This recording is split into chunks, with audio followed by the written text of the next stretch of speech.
Hey everybody, Jerome Maldonado, and I'm sitting here with Alex Mehr, my good friend, here in the backyard, the famous backyard of Tai Lopez, in the mansion here in Beverly Hills.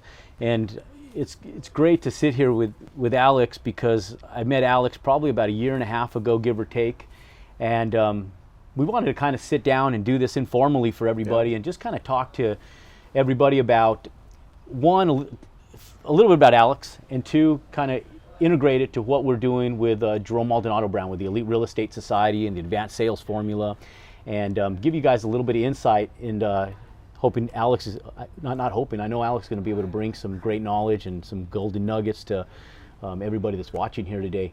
And I want people to know a little bit more about you, Alex. And I know there's probably some stuff that you'll talk about today that I don't even know about you. And I think one of the biggest things I respect about Alex is the fact that as successful as you've been in business, and I know a lot of people that watch you may not know Alex's full story, and so hopefully we'll be able to bring them into light with a little bit of it. Alex is actually not just an entrepreneur, but he's actually incredibly intelligent, you know. Thank you. Tell them a little bit about your background with your education as far as working with NASA and stuff, and tell the audience a little bit about just who you are and your education and what you've done and where you're at today. Yeah, thanks for having me. Glad to be here. Thanks. So, my background, I mean, a lot of entrepreneurs, they kind of grow up wanting to be entrepreneurs. Like they try entrepreneurship from their early age. I didn't grow up wanting to be an entrepreneur. So I grew up wanting to be a scientist. And it's kind of like that makes me a little bit unique in the sense that I learned business kind of a little bit late in my life. So I got my PhD in engineering. I worked for NASA. I worked on space missions, robotic space missions. I worked on manned space missions, like all sorts of different things before I even tried entrepreneurship. And the reason I actually became an entrepreneur has something to do with the fact that I love food. So, wait, tell me a little bit of how food got you integrated from science to. I tell you. So when I was in grad school, I was getting my PhD. One day I saw this poster about, they were giving free pizza in the entrepreneurship club. So I showed up because you're a grad student, you're always hungry and you don't have enough money. I showed up for the free pizza. So, and I was, eating pizza and watching people present their business plans to a panel of judges. I'm like, that's kind of interesting. I can do that. So, and that's kind of started a journey. It took me a few years to actually do it myself, but that was the first exposure that I had actually to entrepreneurship. Interestingly enough, it has something to do with pizza.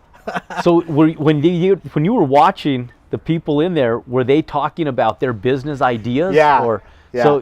So they were they pitching it to like a professor? Or so they had so it's interesting. I walked in, it's like a big room, entrepreneurs in the back, and like sitting, and then in the front there were a bunch of people presenting their business models and a panel of judges. And in the back, they were giving pizza. So I'm putting like peppers on the pizza, eating pizza, and watching them. And I'm like a Shark Tank. Yeah, exactly.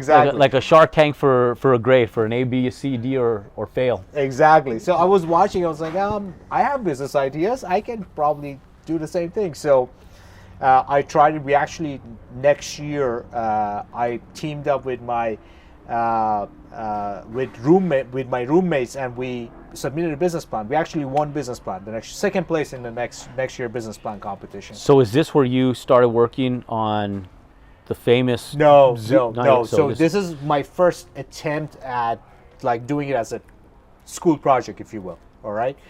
Then after that, I finished my PhD. I went and worked for NASA for 2 years. Because I always, since I was 5 years old, if you ask me what you wanted to do, I'm an immigrant. So I was like, I want to immigrate, like a 5-year-old me would tell you, I want to become a scientist, immigrate to America, and work for NASA. So did your parents, when you were growing up, teach you to go out and pursue your education, or was that just something that so my parents were very much, my dad was a physics teacher, and my mom was into social sciences. So both of them were teachers. They were not into business. They were like teachers. And they taught me physics, math from early ages. They encouraged me to actually learn those topics. I grew up, in a basically small town north of Iran. I didn't have access to much, but I had access to my dad's college physics textbooks, so I read them, and then I kind of got into physics and science and all that. So how old were you when you started reading these textbooks? Like, I believe it or not, like I started reading like probably middle school. I was reading my dad's college physics textbooks. So while everybody else riding their bikes or getting into girls or mischief or whatever else, he's out reading physics textbooks. So I wasn't reading physics textbooks at that time. Yeah, I had a very specific mindset because that was my entire world, which is, like I said, I'm a little bit different in that sense that I was very focused on science. I won world silver medal in physics in Norway. So I was very specialized in physics and math. Kind of had no exposure to business because nobody in my family was an entrepreneur really. So they were all like academic types. So what did they tell you when you finally left NASA, right, and you really started pushing into the world of entrepreneurship, right, and in the early stages before you started having success, right? What was your parents' take?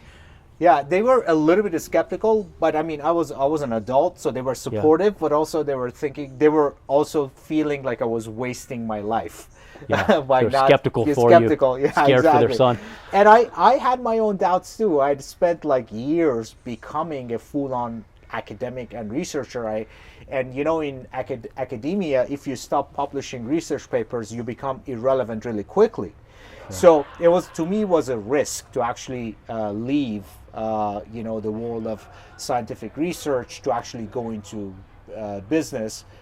But I had to do it, man. I had to do it. I mean, there are points in your life where you can live with the regret of not having tried, and I don't want to live that life. Yeah. So, and I think that's incredible, Alex. And I know you probably don't even know this about me, and I know a lot of the viewers don't. And one of the biggest things is where I relate to you is I wasn't doing physics in middle school, and I wasn't the smartest kid. I battled dyslexia when I was a kid. I drove myself aggressively to try to pursue my education, and I decided to go into pharmacy school when I was in high school, and I pursued a degree in pharmacy. So when you're talking about like the research and science research and stuff, and I was taking a lot of nutrition courses and stuff because I was competing in bodybuilding as an athlete. And so I know what you're talking about as far as becoming irrelevant because of all the research that's being done.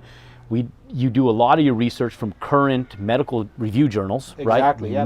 Most medical professionals and scientists, that's like their Bibles, you know, it's current peer research. Reviewed. Or like how many peer-reviewed research papers you've had in the past 2 years, and if there's none, you're kind of became irrelevant. Yeah, and you take classes, like they teach this stuff in schools. You take classes on, not from textbooks, but they teach you how to review abstracts and then take those and put your own articles together and stuff.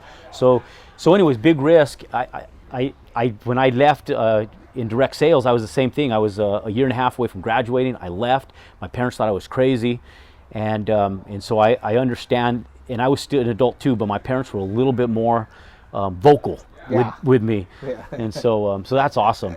And so from here, tell us a little bit about how your successes in business unfolded, and some obstacles that you were faced with and you encountered during the interim time of your switch from being a scientist into the world of entrepreneurship. Yeah. So I tell you guys one thing. You know, pretty much everybody has studied scientific method to some extent, if nothing else, in school. So the basic scientific method applies to business exactly the same. So I think of business as a huge laboratory. Yeah. And you know, you're constantly experimenting, playing with things. You try not to be married to a particular hypothesis because the market can prove you wrong. And if it proves you wrong, you can just stick with the wrong hypothesis, or you can switch and pivot and do new stuff until you actually find that's working. I think that's literally scientific method. It helped me a lot. I tell you, when I transitioned, the story that I say is, you know, I kind of became a full-time entrepreneur October of 2007. And we launched an app back days apps were like a new concept. In Yeah, fact, back in when I 2007. said apps, people thought I meant appetizers. So I said, "Oh, we have a company, we build apps." They're like, "Oh, great." People like, "What kind of apps? Like, can we try it, eat some of it?" I'm like, "No, no, no, no, no, not that kind of app." So, October 2007, I launched the company, my first company, as a market research polling app. And it had some traction, but it was kind of like meandering. It was not really that much. And we did it for a month or so. And I said, we had a team of 4 at the time. I said, look, guys, this is not exactly working, and this is what we're gonna do. Every Sunday, we're gonna come up with a new app idea. We're gonna work on it from Monday to Friday, and we're gonna launch some like basic version of it.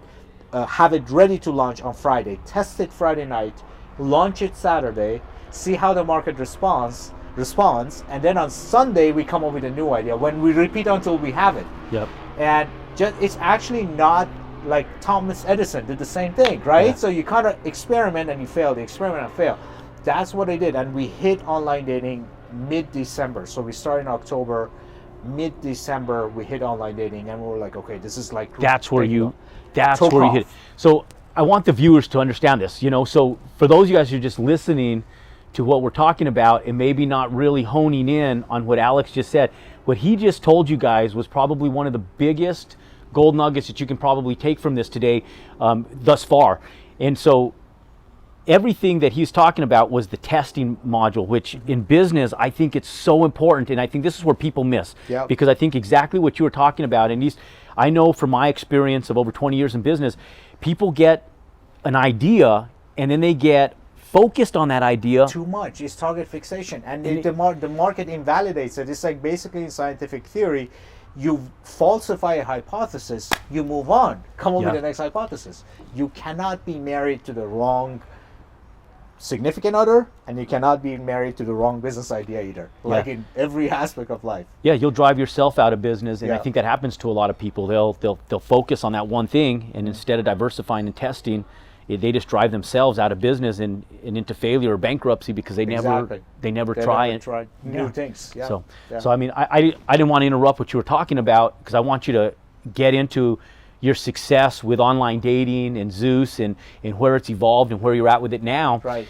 But I wanted people to understand the gold nugget that you dropped on them, because I don't think most people ever stop to realize that testing and making those changes is one of the most important things in business, being a business owner. 100%. It doesn't matter. And it doesn't, so here's the thing. I don't, like something, you're in real estate. I don't tell people, look, try real estate and just, it doesn't work after a week, drop it. That's not what I'm saying. But what I'm saying is that there are many, many, many, many different ways to skin the cat in real estate. Yep. So if you're trying one thing and you're not getting results, change that thing. You don't have to make drastic changes. Like pivots can be small or they can be big. And try all of them. Like end of the day, this is what I'm saying. When business is successful, you feel it. You don't have to like somebody else tells you that your business, you feel it. It's working, man. People are buying my product. It's like I'm making money's money. coming Money's in. coming You're in. excited. It's like makes sense. If it's not working, don't stay there.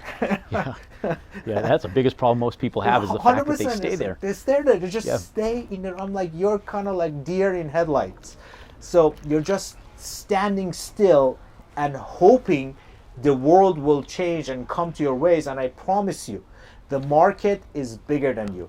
So one way to think about market is like ocean.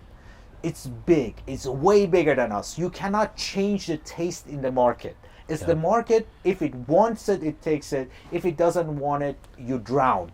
So respect the market. So go with what works, drop what doesn't. It's like, sounds very simple and straightforward, but honestly is number one reason for pain and misery among entrepreneurs. And I think that's one of the biggest takeaways that I got from the recession. As bad as the recession seemed to be all around us, our ability to pivot and change is what kept us alive. Yeah. And we were immersed in the recession between our construction companies, our real estate companies, our developments, all our investments.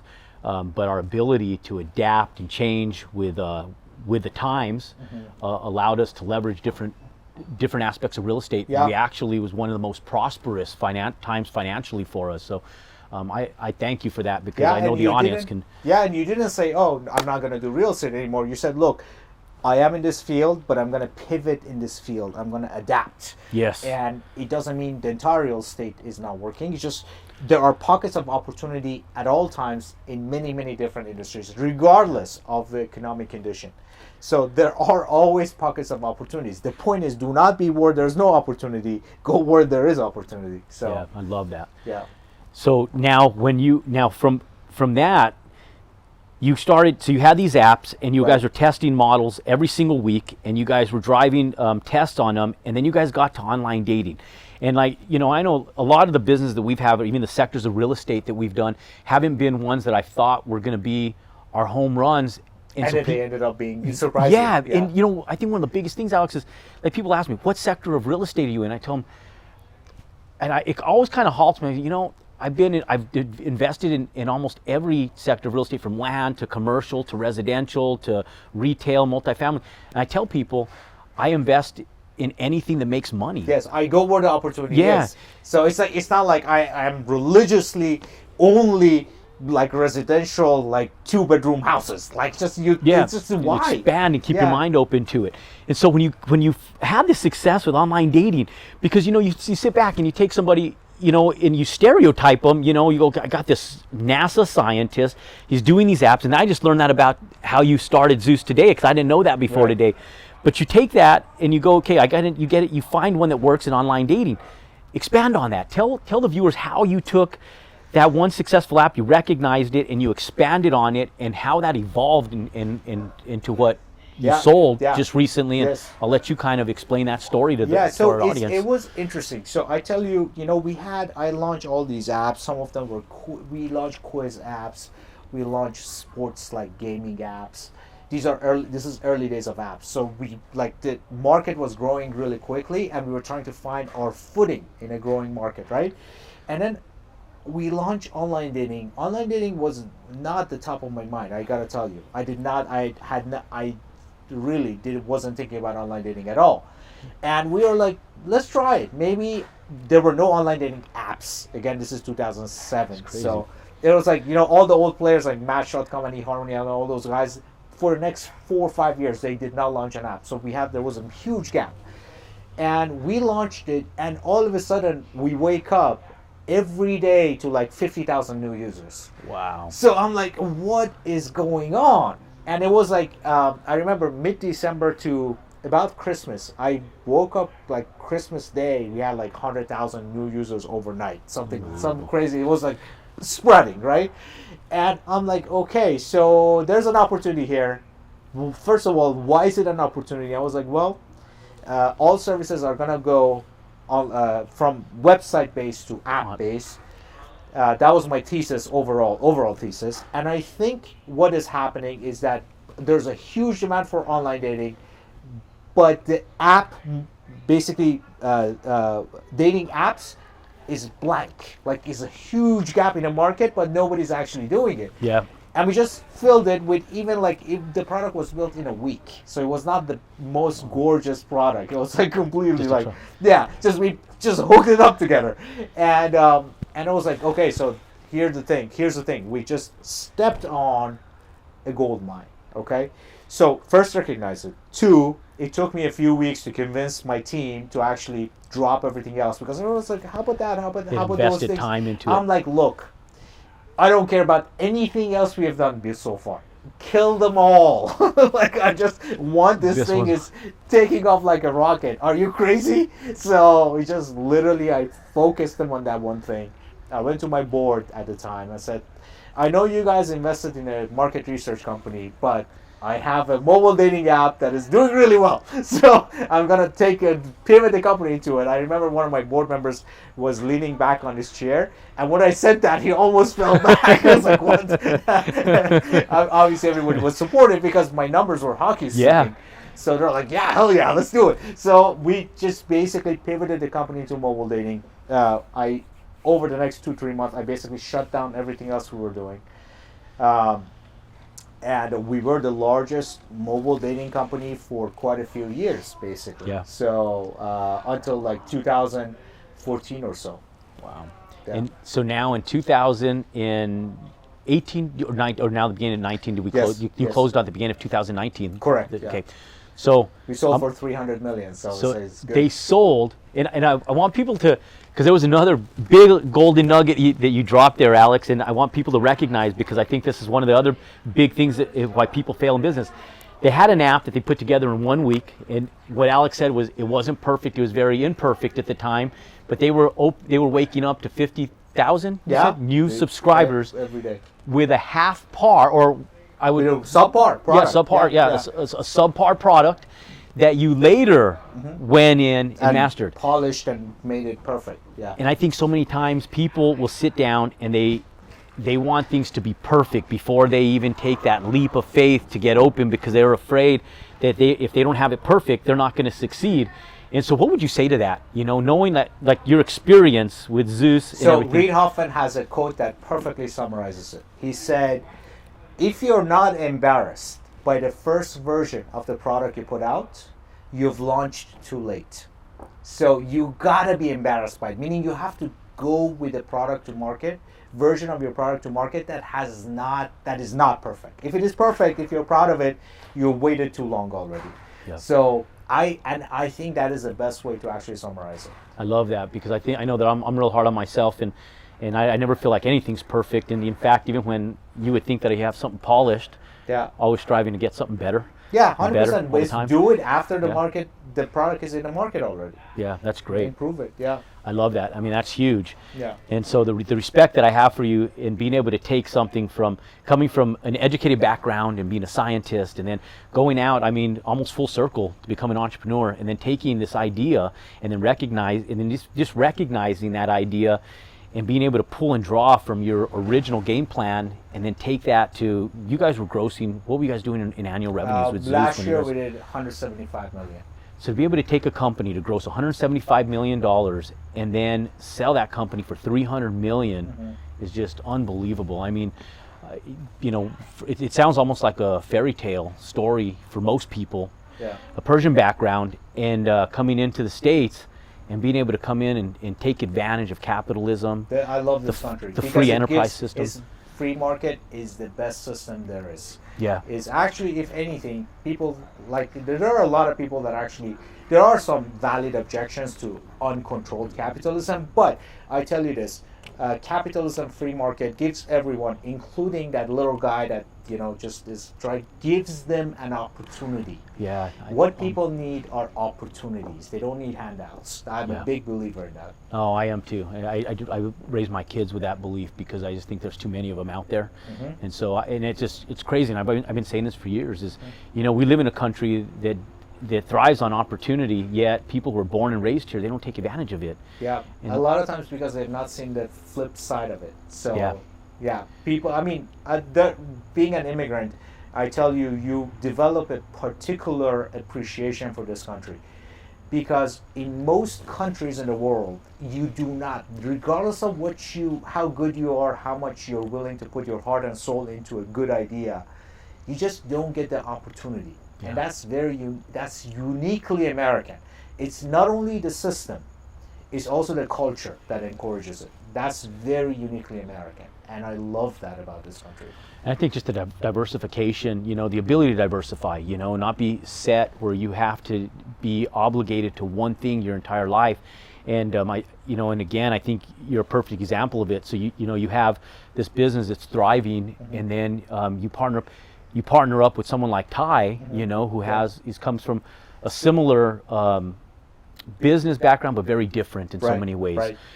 Tell us a little bit about how that business partnership transpired, and I want the audience to kind of understand a little bit about what you guys are doing now. And this kind of integrates a little bit about how my relationship with Alex has grown in business, being a part of what you guys have put together, and the opportunities that I've been able to come in and intersect with, which I'm excited about, for sure. And so tell the audience a little bit about that relationship, how that was built, why you guys partnered up, and a little bit about what you guys are working on right now. Yeah. So Tai and I have known each other for 10 years plus now.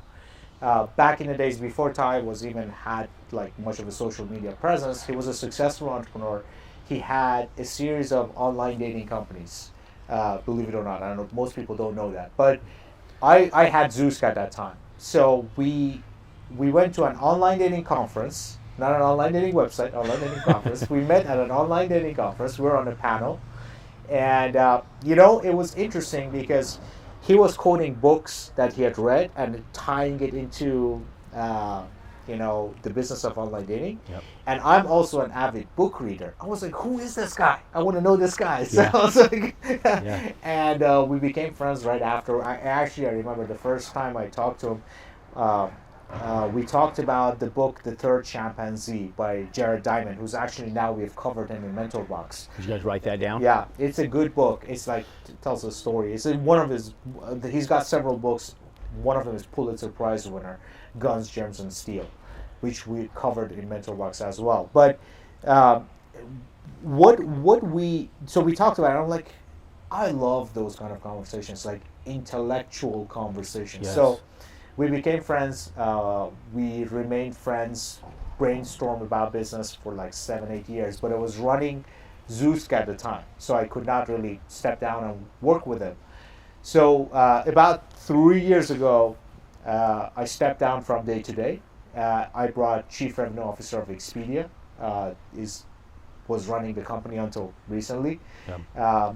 and then we sold it, obviously. But basically, what we did is, we started building consumer brands together. Tai is a really good storyteller, as you probably know. Yeah. He's Everybody really, knows. yeah. And if you want to succeed in business, storytelling is part of it. That's another tip for you guys.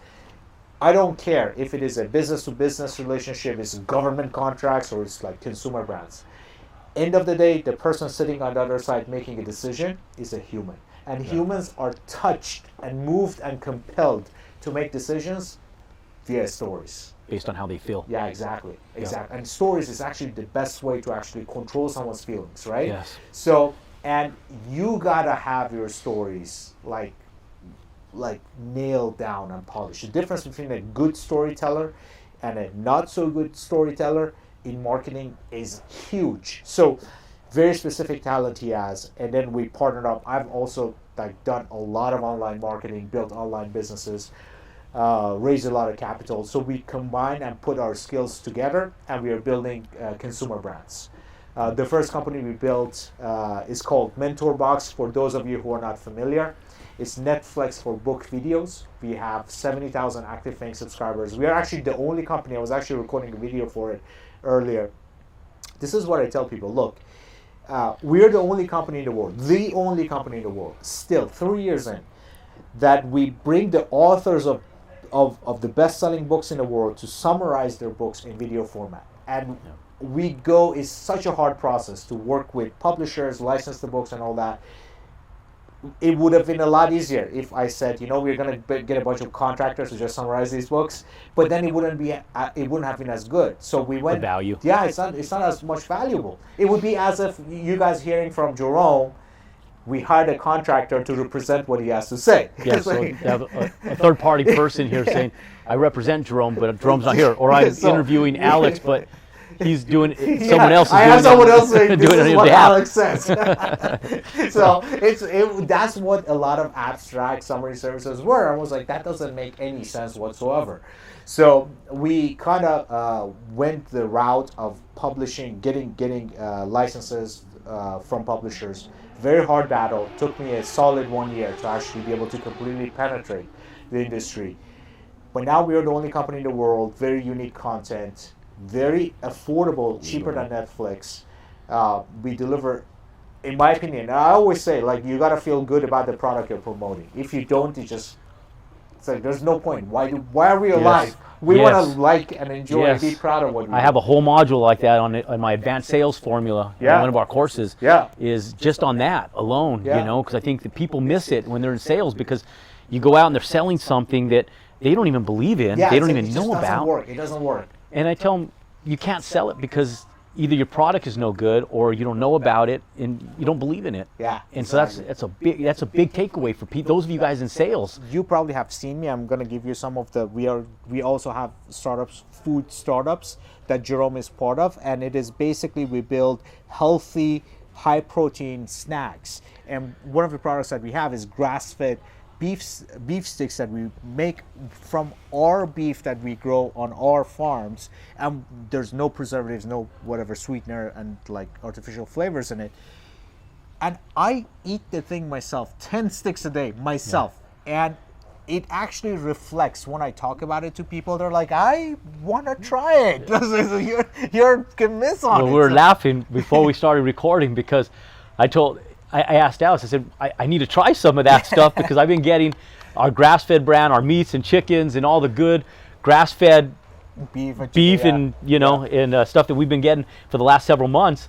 And I told him, you're like a drug dealer using your own product, Exactly. Smoking your own supply. I honestly, I think that's people say, drug dealers should not be using their own supply. I disagree with it. So I tell you why. Because how do I know if the product I'm building and selling is good if I'm not using it myself? That's exactly right. It's like, I mean, how do you know? Do I just look at other people eating it and they tell me if it's like, I can try it myself. So to me, which is why I am so reluctant to, like, for example, give you an example. CBD is probably a great product, and a lot of people sell CBD stuff. Yeah. Huge market. Everybody tells me we should get into CBD. The problem is I used it. I tried it. I couldn't see the difference. And it doesn't work on me. I don't know what to say.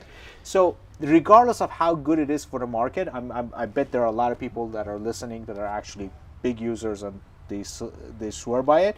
It's just, I can't sell it if I have not experienced it myself. Does that make sense? Which is okay. And I think that so many people, Alex, I think they forget that, they want to hit 100% of everybody, and they want 100% of everybody's support. And it's okay if you don't have 100% of everybody's support, and it's okay if you don't believe in something, because where you're coming from, there's a large enough population on this planet that if you're in the right industry and you have something that works and you believe in, that you can capitalize on. And then even though there's big markets that you may not hit, because I'm not a big CBD person either. I mean, I've tried it, and I really don't, for sleeping, and I really don't see the effects either. Right. But I know that I've heard stories that it's helped. I have too. People with kids that have, ailments that are epilepsy. Yeah, that's a big one with kids that have epilepsy and stuff is huge. And so I know there's probably some good use to it, but I'm just like you. I can't get into it. I can't. And I'm not. Maybe in the future somebody guides me and shows me, and then I see it. But basically, I refuse to sell a product or a service that, one, I cannot use myself, and I don't get it, and I'm not proud of it. Two, I don't feel like adding it to the world adds value to the world. It's just like, is the world better off because you are doing what you do? Like, for example, I know a lot of entrepreneurs who are drop shippers. I have nothing against drop shipping. It's fine. It's a great starting business to test your chops. But here's the problem that I have with it. I'm like, okay, so all you're doing is you're doing a simple price arbitrage between buying a product slightly cheaper, selling it. If you were not doing it, would the world be any different? And the answer is not really. Yeah. So you're one of a lot of it's like, it just people doesn't. doing it. It's like, doesn't. People can buy the same thing on Amazon. So it's not, again, I'm not saying it is a bad business to be in. I'm just saying, as an entrepreneur, your goal should be to constantly raise your standards. So if you start as a beginner business, I always say, like, for example, drop shipping to me is a great starter business.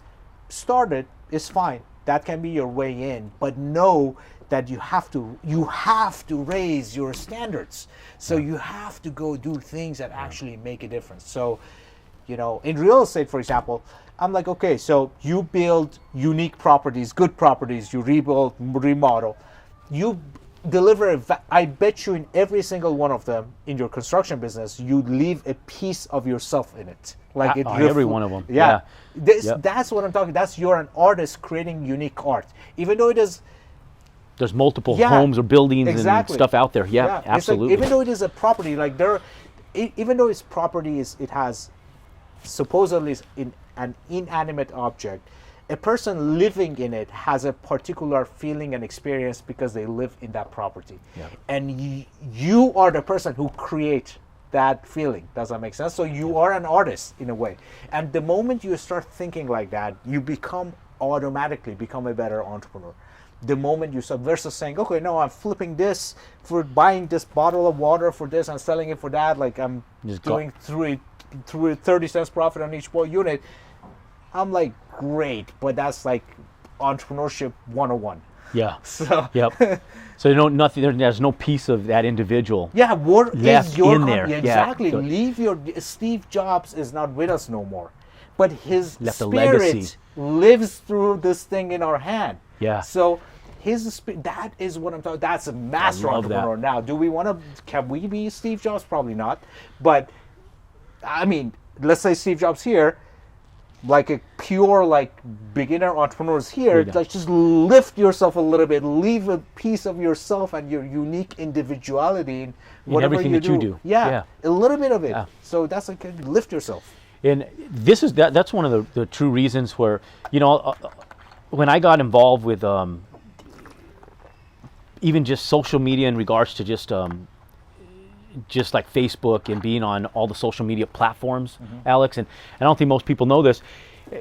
I wasn't even on Facebook 2 years ago, and so when I decided to do this, I thought, okay, they kept introducing me to Grant Cardone because I was a real estate guy, right? Right.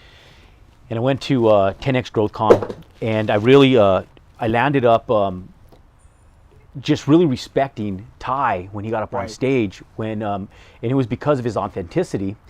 And so when I think maybe like 2 or 3 times that I come here to the house, we had done some of the business builder and some of the other events that you guys had going on.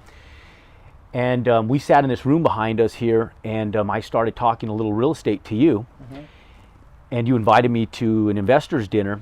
And one of the biggest reasons, Alex, is that I think we sit here even today is exactly because of what you were talking about just now.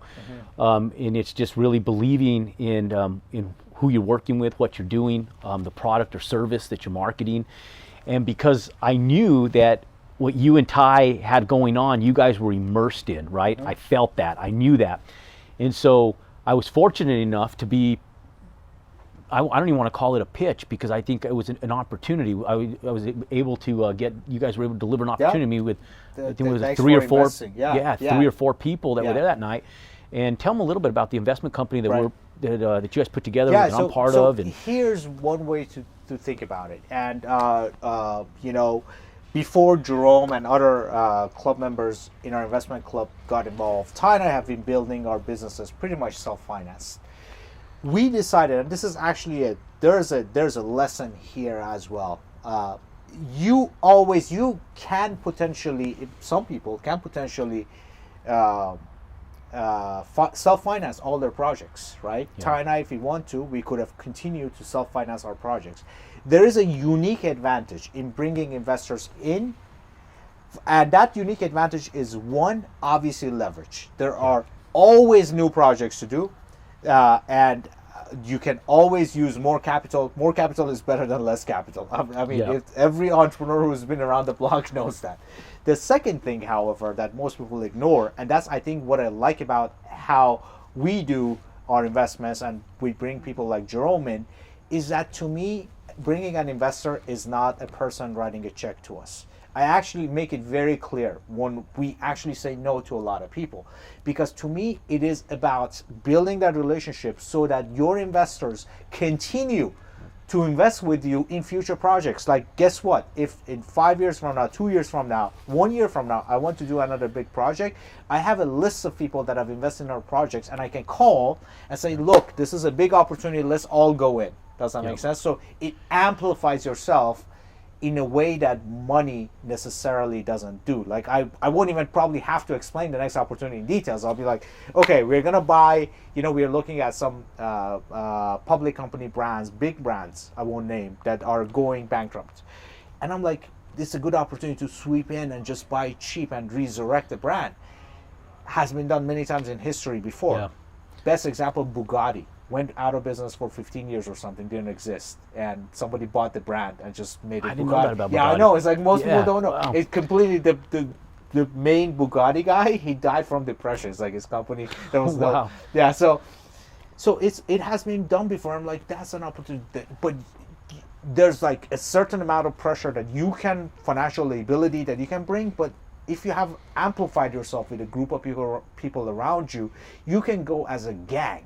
Yes. And take on projects. And that's been a big learning experience for me, Alex. Yeah. I mean, I've self-funded all my real estate stuff for so many years, and we've done very well doing it, but I've limited myself, my growth. 100%. Big time. Yes. And so until just, being around the dynamics of so many more entrepreneurs now again, because I think as entrepreneurs, I landed up around a lot of entrepreneurs in my early phases of being an entrepreneur. Then I did really well, and I kind of disappeared from hanging around with those people, and you get stagnant, and you make bad choices and make bad decisions on stuff like that. And that's one of mine.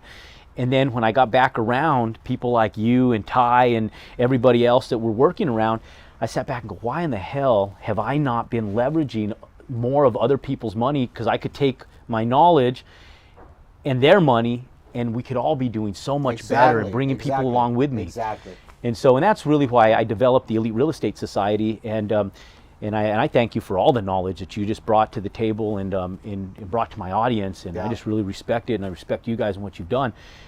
Give them your take on real estate, Alex, and why. I know that was one of the things that you and I talked about initially when you first talked to me about investing, and was my knowledge in real estate, and you guys wanted to get into the real estate sector. Tell the audience why. I think there's people out there that want to invest, and tell them what your take is on real estate. Yeah, there are two proven ways to actually generate value. Probably you can say three, but two of them that I think are accessible to everybody. The first one is to start a business, meaning sell a product or service, and the second one is really real estate. So if you look at people that have become wealthy, either they've gone real estate. I mean, there are other ways, like you can be an investor and all that, but mainstream people that have become wealthy, they've either created a product and service that people have bought, or they invested in real estate. It's like there's nothing else. I mean, there are other things, but they're all like fringe. Yeah. Does that make sense? Yeah. And you want to be in both of them. Honestly, you want to be in both of them. And Tai and I have this unique approach to real estate where we buy raw land. We have told you farmland that we buy, and it's like we have a and that's, by the way, could be another lesson. We buy real estate that we can build a business on. So it's like double on top. So we did both of them. Yes. So if doable for people, that is a great formula. It is a great formula. Yeah. That's why I got into the franchising business during the recession, was because I had read Ray Kroc's story. Right, exactly. People, and I think that's where a lot of us learned that from, was Ray Kroc's story, saying he's not in the hamburger business, he's in the real estate business. He owns some of the best real estate all over the world. And I got into the Subway franchise, and we were a multi-unit owner of Subway, so that we could get our business to pay for our real estate when the market was down. Yeah. And so diversifying in that is priceless. And it's like the best way to think about it is you need think of cash flow as the engine, and then think of real estate as storage of value. So cash flow is a business on top. It's churning hamburgers in Ray Kroc's case. Yep. Making money. The money goes into storage of value, which is real estate. So that's the tried and true formula to actually build long-term massive wealth. Yes. Cash flow, financing, is storage of value. Doesn't necessarily have to be real estate, but real estate is a good candidate for it. See, people back in the days used to think that all the money was held in gold mints and in bricks. It's not. Yeah. Where the mistake was made is that those gold mints are actually in real estate, because that's where true value of wealth is truly held, is in real estate, because they're not making no more land. Exactly. And so, Exactly. so anyways, They that's are not making more America, so buy America. yeah, Or any buy other American, country, yeah, everywhere. I you love know, America, so we buy America. I mean, I appreciate you taking the time Yeah. more than anything, Alex. I know you're busy. I came in today and I saw how busy you guys are here. We're sitting here at the at what everybody considers Ty's house, but this house is actually a working machine. This is a startup accelerator. It's unbelievable. We run like 6 or 7 businesses out of this house. I tell people every time I come here, they go, "What's it like to come down to Ty's house?" And I said, "Well, it's not like a house. I said, his house is like a working machine, you know." Exactly. And so you come and the dynamics is there's just people and everybody's focused. Yeah. You know, that's one thing I notice here is when I walk in that door, they come up, everybody's cordial, polite, nice, and they're right back to work. Yeah. You know, because they have a lot on their plate. And so it's great to see. I love that dynamics because I think most entrepreneurs miss that. It seems to be what's a great work environment. Everybody's happy, but everybody's productive and everybody's working. And so that's what it's like to be at Ty's house, is what we're doing here in his backyard. And you see a little bit of activity behind us, the gym behind us, and his martial arts studio. And yeah, somebody's punching gags. you know, and so there's always activity here. There's no lack of entertainment when you're down here at the famous Tai Lopez mansion in Beverly Hills. But Alex, thank you, man. Thanks, man. Bro, I couldn't have asked for anything more. I appreciate you coming and thanks for having entertaining me. my audience. Thanks for having me. Hopefully you guys enjoyed this as well. Yes, you guys go out. God bless you guys. Go out and compound your success.